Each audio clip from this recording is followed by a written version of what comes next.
15 kilo का जब ढोल आप पहनती हैं तो इसके लिए कोई डांड शांड भी करती हैं या वैसे ही? जी बिल्कुल, एक्सरसाइज बहुत ज़रूरी है क्योंकि आपको क्रैमिंग हो जाती है, ब्लड क्लॉट्स बन जाते हैं, उसके अलावा कॉर्न्स बन जाते हैं हाथों में, तो एक्सरसाइज तो बहुत ज़रूरी है। अरे वाह वाह वाह, ये तो काफी मुशक्कत का काम है। या जब आप दुम बड़ा जगजुम बड़ा जगजुम बड़ा जगजुम बड़ा जगता ढोल बजा रही होती है तो जैसे जैसे ढोल गर्म होता है वो लाइट हो जाता है या हैवी हो जाता है? हेवी हो जाता है क्योंकि जब मैंने वो पहना हुआ होता है तब तो वो 15 kg का होता है। राइट आफ्टर 5 मिनट्स वो मुझे 20 kg का लगता है।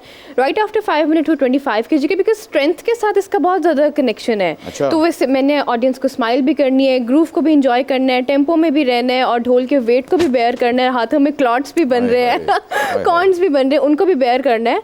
तो जाहिर है फिर उसका वेट जो है वो एक स्ट्रेंथ एक इंसान की कितनी होती है वो यहाँ पे जब होती है, फिर आहिस्ता आहिस्ता वो जब नीचे होती जाती है तो ढोल का वेट ज़्यादा हो जाता है। अरे वाह, कभी आपने ढोल से पूछा है कि उसको 5 मिनट बाद आप क्या लग रही होती है?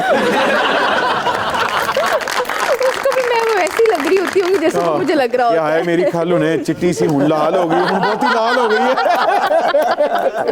बट जी बाखुदा हमने सुना है दूर के ढोल सुहाने होते हैं।